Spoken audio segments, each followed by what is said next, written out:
All right. So, hello, Pierre. How are you? Doing well, Robert. How are you? I am good. For those of Great. you just coming into the recording, if you're not watching this live because it wasn't promoted ahead of time, this is the Dallas Design Sprints podcast. I'm Robert Scrobe. I'm speaking with Pierre Delinois. He is a Yeah, senior great. manager of HR product development at Asurion out of Nashville, Tennessee. And I have him on the program today for a couple of reasons, but the primary one is that I originally had written an article about the design sprint backlog and seeing how design sprints could be reframed into different ways of producing, being part of a production lifecycle and working with agile to be able to get work through a particular pipeline. But what was interesting was that when this was sent out, Pierre, you had written a pretty involved response in terms of how you've incorporated uh, aspects of the design sprint within your own organization within your role, but really it was not just an immediate thing, but it was part of a multi-year plan that we'll get into in a little bit. So I'll stop talking for a little bit and have you go ahead and introduce yourself, who you are, what you're all about, and we could take it from there. Great. Thanks, Robert. So I've been with Asurion for a little over 8 years with the organization in a range of some different roles. I started in technology. It's interesting because at the time there was a bit of this, what am I doing kind of sense I had of I was a college grad. I really was looking for interesting experiences, but didn't know where to start.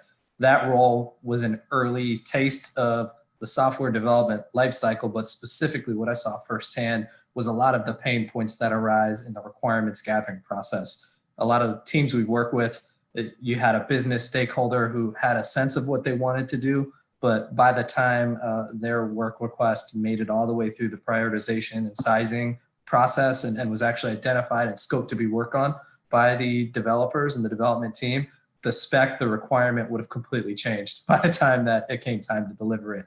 So it's an early taste of a pain point that I would see expressed later on that, interestingly enough, the design sprint process is an effective tool to address. So fast forwarding from those early experiences, I moved from that role into recruiting, moved into analytics, which was a build sort of a move and a role. At the time, we were standing up an analytics practice for the first time within HR. And in that really, the later years of that experience really was the beginning of identifying the sets of pain points that design could solve. And what I mean by that is early on, what we found is that there were lots of questions that our partners had that were very straightforward to answer using metrics. Things like, what was our attrition rate? How, when, where, and how do people move across the organization? And we could make a dashboard or make any range of things to help them solve that problem. But we had lots of requests that were starting to come to the team that really couldn't be addressed with a quantitative analysis. We would have teams that wanted to figure out whether or not they should launch a program, how they should evaluate that program, and questions that started to point in the direction of testing of really what the design sets of tools have to offer. And that was the beginning of primarily myself starting to go down this path of investigating design, what it is, and how we might be able to use it to build better solutions for partners in HR. One of the things I noticed on your your summary on LinkedIn was that you spent a lot of time in talent analytics. And that's the That's first time correct. I've ever heard of that phrase. Can you help me understand what that's all about? Yeah, absolutely. So in a lot of companies, it can be referred to as lots of things. You might hear it framed as talent analytics. You might hear it framed as HR, reporting, operational analytics.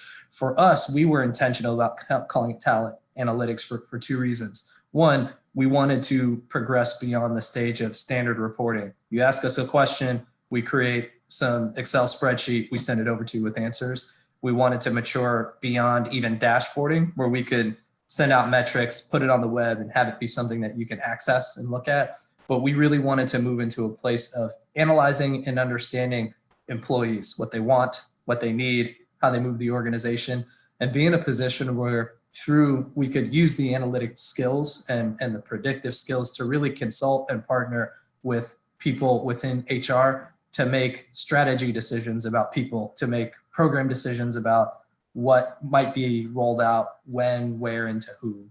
And so the talent analytics role really consisted of that full collection of work, everything from the day-to-day of reporting and analysis to heavy partnership with leaders in different parts of HR to really solve problems. So I'm also understanding from that explanation that there was a bit of qualitative user research involved with understanding what people wanted. Quantitative experience analysis, for example, of what the data is showing you as well. Did your information come largely internally from your own employees and from people that were reporting to HR? Or did you combine that also with market information around what people were looking for out of like a purpose-driven kind of engagement with an employer? Yeah, that's a great question, Robert. We did a fair amount of both. And the way that looked in practice is we had a piece of what we would do for any new initiative, as well as at the start of every year, where we'd look at your general best practices types of information. And there's a lot of these different types of companies that put this sort of work out. I'm thinking of companies like CEB, I4CP, Gartner, groups that capture a lot of this information. So we would start by looking at that and understanding, hey, what's the landscape of talent needs as we get into the new year? Once we had that baseline, we would spend a lot of time looking at more detailed, primarily quantitative, but also qualitative responses that we get from employees. Our biggest way to capture that was our annual employee experience survey that we would run at the time, or engagement survey. And we would look at everything from how engaged people are to what they thought about their leader to really everything in between, both via how they responded to surveys and scores, but also we would do qualitative analysis and we do engage in content coding. We'd look at the actual experiences that are expressed in free text responses that people would offer to open-ended questions on that survey. And how do you measure your success rate through those efforts? Yeah, so since it's changed. Early on, for the first 3 cycles, we did a lot of desiring to move very specific, we call them index scores. So they're collections of groups of questions that correspond to key themes that relate to the employee's experience. And the 2 that we found were most indicative of an employee's actual attrition, like whether or not they leave, where what's the quality of their manager based on a collection of different responses that they give to things like, does my manager value my opinion? Does my manager lead in a way where they hear my voice and give me guidance? So that manager effectiveness score was one big lever. And the second big lever really comes down to whether or not they believe there were career opportunities for them at the role, in their role or in the organization. And we would look at the positive movement of those 2 levers and overall movement of the engagement score as, okay, our efforts are successful, we're winning. And we did go a further step and we dig into the why and look at the qualitative responses we would get. And this set of exercises also, I would say, gave a lot of energy and context to this growing design offering that at the time we were selling, and now we're in a place where it's formally integrated via the design sprint. We're able to use those early touchstones as light examples of times when we looked at qualitative and quantitative, and we looked at the numerical scores, but we also got to dig into the why behind those scores in order to help teams make really good decisions about what they would do and what they would roll out. And we talked offline about StrengthsFinder and Enneagram and other those tools. At what stage were those employed? Are they more on the operational level with different employees and managers? Yeah, so different teams have different ways that they use it. For us within HR, we put a lot of emphasis on using tools like Myers-Briggs, for short, StrengthsFinder, to help all the various teams we're working with understand their core capabilities, who they are, how to arrange their people in the right ways to get things done. We also internally use them ourselves to do the same things. And to make it personal for me, what I was finding in my analytics journey is my orientation, my wiring, the things that I was most interested in, to be specific on StrengthsFinder. A lot of my key strengths and my top 5 are woo, achiever. So I love winning people over. I love achieving, winning, getting it done. Connectedness is another. So I want to see the big picture and how all these things fit together. Strategic is a 4th. So I have this strong appetite towards what's coming, what's in the future, and how we can flexibly deliver against that. And then finally, futuristic is the other big strength. So what I was finding is that the particular context of the analytics role I was asked to play was somewhat divorcing me from that ability to really be creative, really see what's on the horizon. And I was fortunate that I had a leadership structure and a direct leader who saw that. He saw that in me. He saw that potential, and those tools allowed there to be a conversation between us that started at the time as, hey, I have this crazy idea. There's this thing called a design sprint, and I think design sprints and design thinking may help us build better tools. And 4 years later, has it as an official capability, an official team that fits into this overall product orientation and transformation that's happened in HR. So StrengthsFinder and all these tools have played a big role for sure in how we think about creating value as a company, and me personally. I will say that Woo and Achiever are rare to find an individual, but if you do find them, and look out. Yeah. Those, if they're deployed in the right way, they're spectacular to see in motion. So interesting. Yeah. And that's good. That could be also I like that you had the positive framing. That could be ooh, look out, because you're talking possibly bothersome salesperson, type. But to your point, it can be, great wiring when used and properly treated. That can be taken to really bring teams together to get things done. And also a recognition of self. If you're self-aware that these strengths exist, or that you tend to lead with those, then you can figure out how to best deploy them in a fashion that seems to be effective. And it's still a bit of experimentation, but definitely that self-awareness helps with those strengths and understanding how to use them. Oh, absolutely. And what I think too on that front, particularly as it applies to this transformation of growing education and awareness of the design sprint, using that to bridge into design thinking, and finally marrying that with lean startup and overall product thinking and driving that transformation in HR, more than the processes that I listed to you in the email, Robert, and what was shared with the readers, I would say it was the marriage of my strengths, but especially the Woo and the futuristic and achiever strengths coming together to really create space for me to engage the internal partners I was working with, ask them questions, understand why what I'm saying may out of the gate sound a little crazy, but also find those opportunities to build common ground, find those opportunities to deliver small, quick wins that for them lowered risk, but then built their comfort and their excitement around the potential of the sprint and of design. Let's get into that a little bit. We're going to rewind the clock a bit to 2017. And as I understand it, you started out as a team of yourself, which is typical of most situations. And you were charged with transforming HR into a product organization.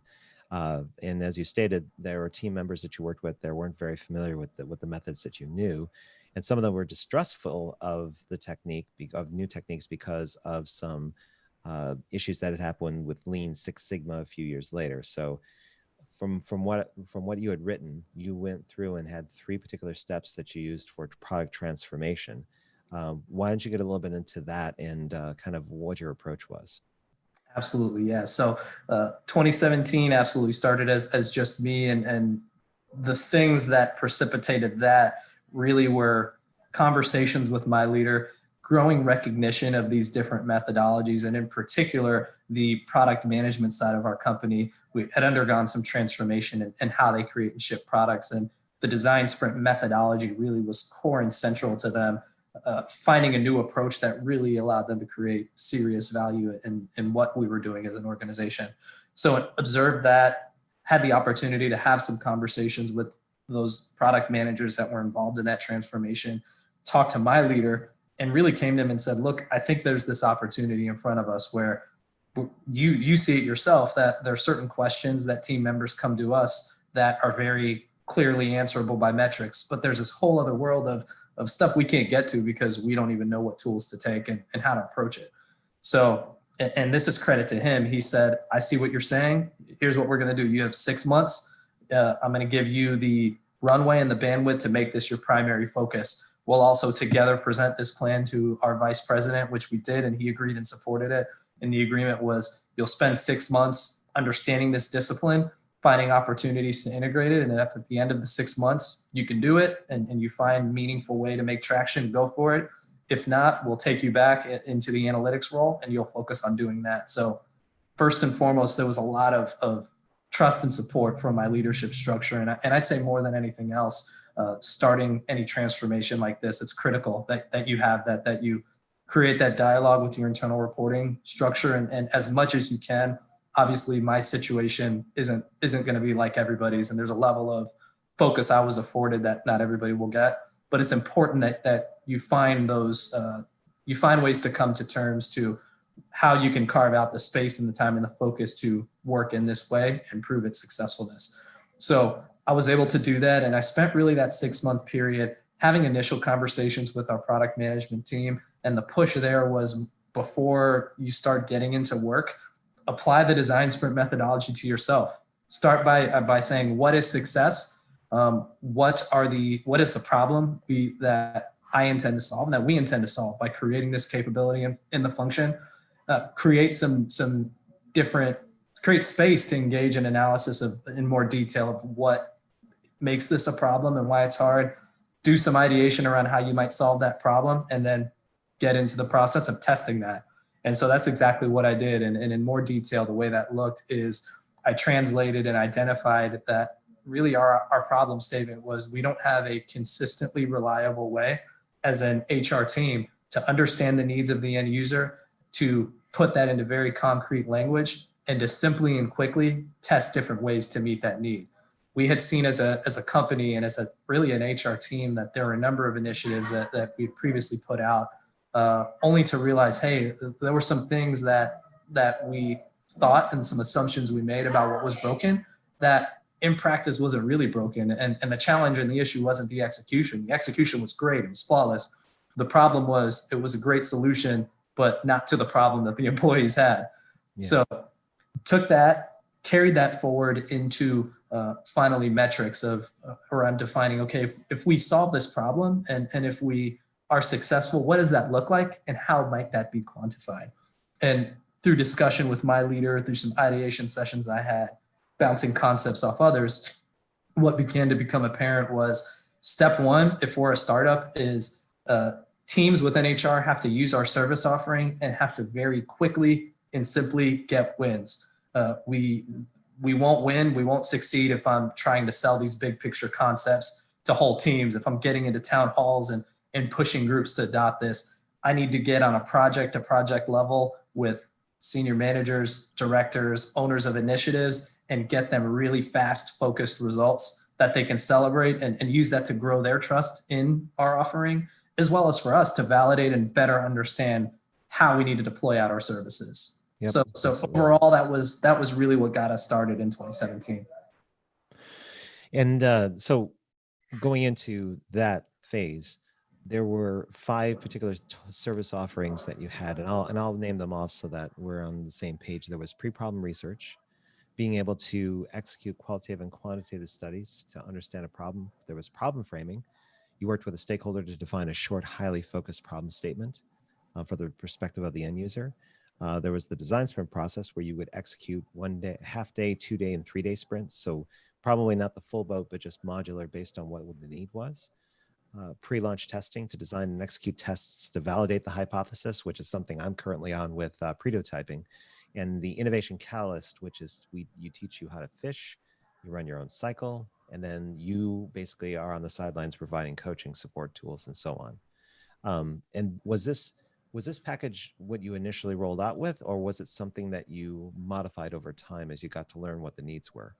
Yeah, so this was absolutely organic, modified over time, and based on conversations with teams and exploring in practice what folks actually need. This set of offerings started to present itself. So first out of the gate, our first job, I guess if you want to say, that I got was actually to facilitate a design sprint. So we had a team that was doing some work, and they were looking at their approach for how the company as a whole does performance management. They wanted to take all the different insights, surveys that they ran, concepts that they had in their mind, and actually explore and unpack that and turn it into some form of a digestible solution that they would test and implement in year 2 of this change. So after running through, or rather before I go there, what I did was I worked with those stakeholders. I set up and planned a 3-day sprint.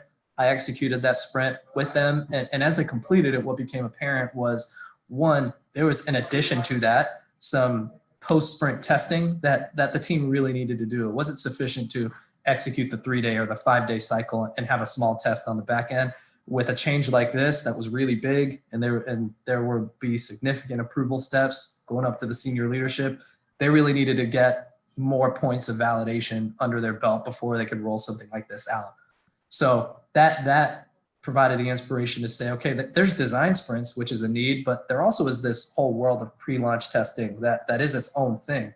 That as I started to have conversations with other team members, I was finding lots of other folks that they had really well formulated problem statements. They had an idea of what they wanted to do, but they just had the sense of, before we launch, we need to make sure there's something that is off and we're not really sure how we should do this. And that provided a real simple opportunity for our team, me at the time, to get in, design a test, execute that test, and help them digest those insights. But all of these particular engagements were all put into an internal backlog that you were keeping track of the work. So based on what the need was, you would size it, schedule it, denote its impact, give it priority, its intended outcome, even included how many users were going to be engaged in the process. And you had kind of like a top level view of all the efforts related to make that meaningful change happen and figure out what was needed by the business. My follow-up question to what you just said was, out of the 5 different service offerings, what was the one that seemed to be the most in demand, or did it change over time? Yeah, that's a great question. So I'll answer that question and definitely speak to the backlog component. So what we saw was really the pre-problem research grew as the primary point of need. And I think for 2 reasons. One, a lot of the teams that were willing to use our service offering were teams that were in a spot of, like, I don't know what to do. You know, they were very much unsure which direction to head in. They didn't have the capacity or necessarily the skill set on their team to do some investigation. Whereas traditionally, coming from the analytics team, I had not only access to certain sets of data that they didn't have, but a tool set that they could deploy. So it started out honestly by desperation. That's a lot of teams coming to us with that as what they're happens often. So that totally doesn't surprise me. Yes. But what we would start to find is we would complete that research cycle. And then the question was, now what? You know, they would ask, what do I do with this? And pretty organically, we would get into problem framing activities we would do with them. For some of them, it might be as simple as a 20-minute conversation after I presented the research brief, where I would help them digest what they heard and what they saw into a problem statement that they felt they could take ownership of. And it over time matured into even half-day and whole-day sessions oriented towards understanding the problem and aligning groups of stakeholders to be able to take some kind of action from a common understanding of it. And what we saw is that over time, from the pre-problem research to problem statement, really we started to find a pretty good mix of all 5 sets of service offerings that were needed across the HR function. And you had noted in the problem framing in particular that the end user focus aspect was a big adjust for your team. Can you get into that a little bit in terms of why that was such an adjustment? Absolutely. And I think this is true of anybody. I don't think this is just our team, our company, but the reason why this methodology exists and it's so powerful is that we as humans, we make lots of assumptions to survive. We take in lots of information when we walk around. It's really hard to consciously pay attention to the fact that, if I drive out of this yellow lane, I might be in danger. Or if I step off the sidewalk, I might get hit by a car. If I eat XYZ types of foods, I may die from poisoning. So I should stay away from those foods. So there's lots of things in our mind that just, our biology is such that we engage in lots of rapid judgments. Well, that becomes a problem when we carry those rapid judgments into new and unfamiliar territory, as you well know. And so internally, what we're experiencing, I see as no different to that fundamental human experience, where we spend a lot of time interacting with employees as HR professionals, and we begin over the course of our 10-year careers to think, I basically know what it takes to make an employee happy. I basically know what it takes to meet their needs. And so, I feel pretty good about rolling this thing out. Well, when you're rolling out very small programs, naturally you're going to make modifications and tweaks, and it's not a hard thing to do that. When you're doing that at scale across a large organization like ours, which is at the time that we started this was 16,000 plus people, it's only grown since then. It's a little more expensive and a little more costly when you're wrong, when you roll something out to 16,000 people versus modifying your way there. And I think we were starting to see that and experience the need to look at work and look at this process in a slightly different way. And from what you've written to me before, and I'll kind of paraphrase, you were able to increase your throughput of a 3-year annual average of the work that you could get done by 54%, which comes to about 16 projects in year 1 to about 31 projects in year 2, and then about 42 projects in year 3, and also increasing your capacity to do the work. You're already 1 month into this year, and you're on track to complete over a dozen projects by the end of this month. So clearly, not only did the initial rollout of this process seem to work very well, but as you've been working within it and optimizing it and customizing it and figuring out what's worked, what doesn't, you're starting to get faster and better with it. If you were to project 6 months from now, like the middle of the summer, do you anticipate doing any additional modifications to this where you could see some additional gains or some benefits from it? Yeah, absolutely. I think the opportunities to improve the approach, they're continuous. We're never at a place of arrival. I think, and we all as practitioners in this discipline, we're champions for that fact that there's always an opportunity to improve an employee's experience, to improve a customer's experience or an end user's experience, to create more value for the organizations that we're partnering with. The same is true for us. And what that horizon looks like for us is where our early metrics and areas of focus in year 1 were, hey, we need to get teams using our service. We need to make sure that they understand who we are and adopt. Year 2, that turned into, and more so year 3, really, 2 blending into 3, it turned into, okay, we're trusted. They understand what we're doing. Now we need to move from operating in this gray space and in this startup mode into integrating into the core of what we do. And as a nod to the recently departed Clayton Christensen, Innovator's Dilemma, where he talks a lot about this concept of you have your startup elements of your organization and you have your core. You keep them separate until the appropriate time to merge them. And there's a real practice in doing that well. For us, year 3 and now going into year 4, this is the opportunity to really get more tightly integrated with our strategy. That looks like evolving our KPIs. So years 1 through 3 are metrics that were used to determine if we were successful were the amount of projects, because that indicated that people were using our services, the satisfaction that individuals who worked with us shared, and we quantified that by asking at the end of every engagement, did our team add value to your work and what you did? And then the solution quality is the third KPI we looked at, where similarly we would ask individuals to assess how high quality is a solution, how unique is it, and is it something that you otherwise wouldn't have been able to tap into absent working with our team. We now are maturing those into KPIs where we're saying, let's look at our HR priorities, and for priorities where we're committing to reducing attrition, as an example, did the solutions that our team create and helped you create actually help you reduce attrition? And we're creating that line of sight into those real value type metrics. So that's the biggest area of evolution for us in terms of how we'll engage, what we're going to focus on, and how we'll think about the way in which our team creates value. And a very rare achievement, which it sounds like you're getting very, very close to doing, is basically affecting work culture so that the culture slowly but surely adopts the process, the methodology or the approach to how you're doing your work, so that it's not just your department or yourself or your division talking about this. It's something that's just seen as a standard to adopt, that has built-in benefits, that it's proven its worth. Do you feel that you're pretty close to that, Norm, or do you feel like you still have a ways to go?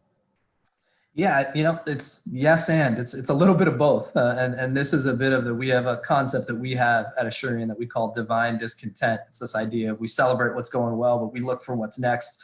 And so there's a little bit of that in me where a sober reflection would be that absolutely we've been fortunate to make great progress on the goal. And that isn't just a credit to me, but we've had amazing partners along the way, both in our product management organization, amongst our design community more broadly at Asurion, who partnered with us on numerous test efforts that we've engaged in to help us stay plugged into some of the best approaches and tools that we can use, but also through very specific key internal champions and partners within HR who really promoted our service offering, integrated us into project work that they did, and were champions on our behalf of the value that this approach played. But it's gone even so far as now product and product mindset and design and problem statement. These are common statements or common concepts in our organization and in our function that otherwise wouldn't have been around, wouldn't have been there.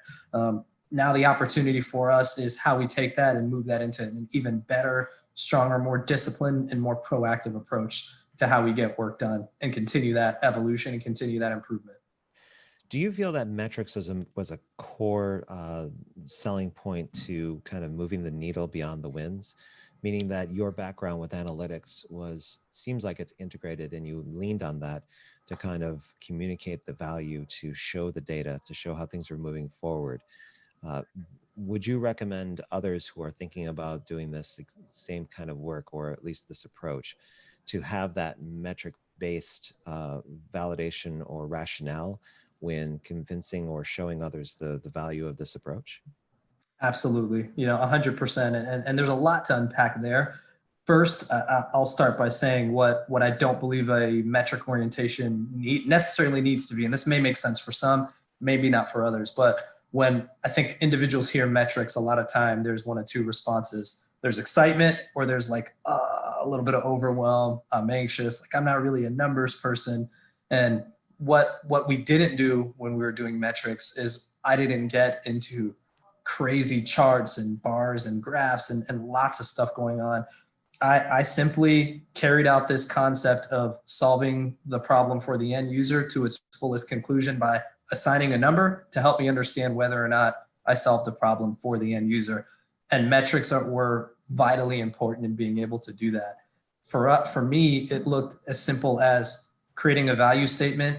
We help teams solve problems more quickly and build better problems for the end user, and finding really simple 1 to 3 metrics to help me track that, such that when I could get into conversations with leaders, I could lead with selling the traction that we've had as a team, what we've been able to do, and what problems we've been able to solve with those KPIs. And in those instances where we were met with folks who were resistors and were frustrated, I could get a bit more detailed, and I was positioned to actually meet their perceptions or their opinions with facts and data, which is a very powerful thing, to be able to have a conversation not based on I think, but rather you think this, but here are the facts and here's what we've been able to produce quantitatively. So help me understand how you see that and what your rebuttal to that would be. Creates a very different kind of conversation.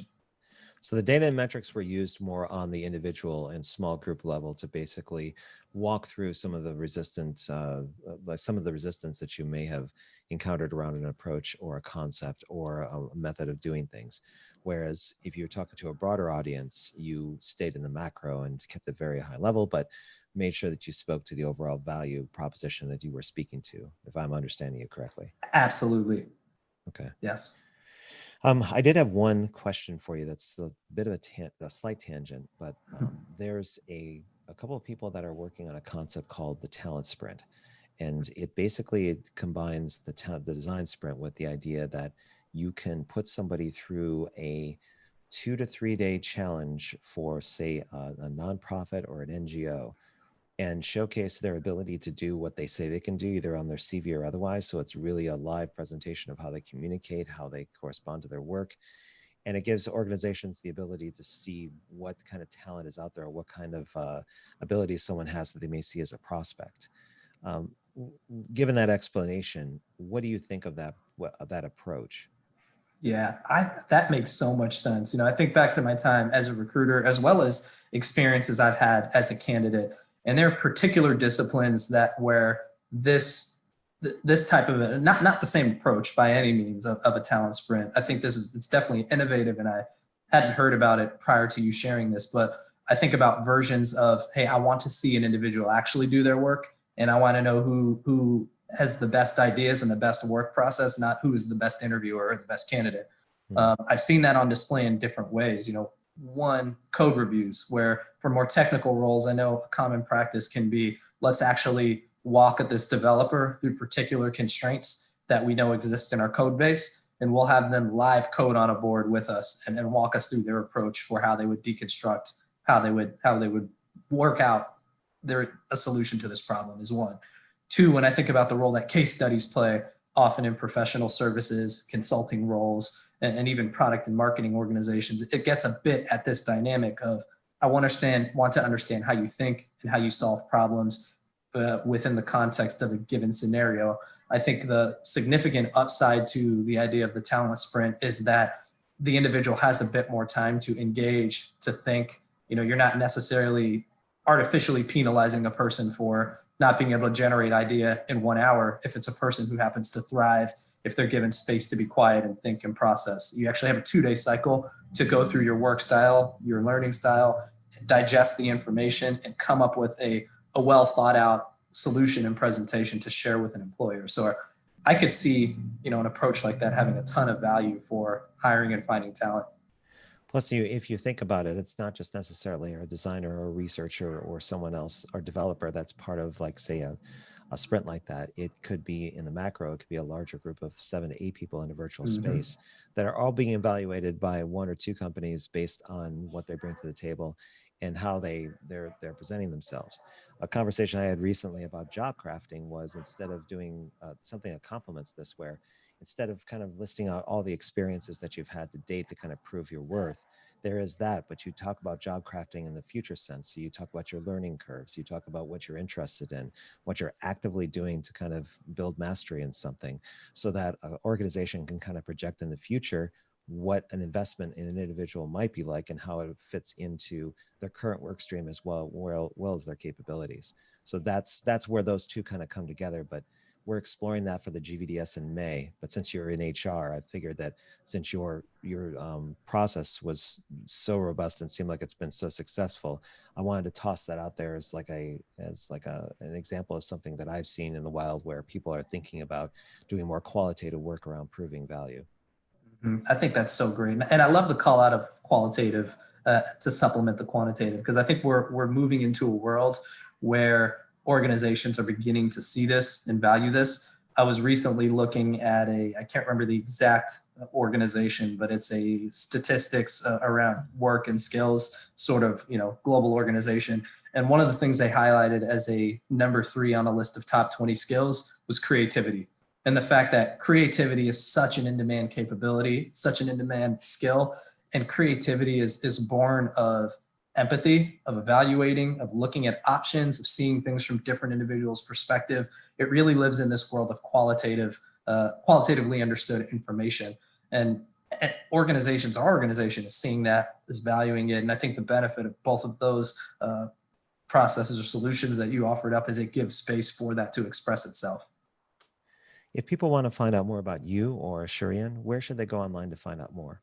Yeah, absolutely. So I'll give 2 locations. So for Asurion.com, we have a lot of information about who we are as an organization there. Our LinkedIn page as well. You can simply just search Asurion on LinkedIn to find out more about us, connect, plug into really the community of folks who want to hear more and stay up to date about what we're doing. For me specifically, so LinkedIn, for sure. Look me up on LinkedIn. You can search for my name, Pierre Delinois, and I'll pop up, and I'd be more than happy to connect there and stay plugged in. I'm also on Medium and somewhat active there, interacting mainly with folks' content, but that's another location to connect in and have a conversation with me. Are you cross-publishing your work on Medium over on LinkedIn? Yeah, so that's the plan over time. So I haven't gotten the content up and running, but I do have a 2020 goal to cross-publish across both platforms and begin that exercise.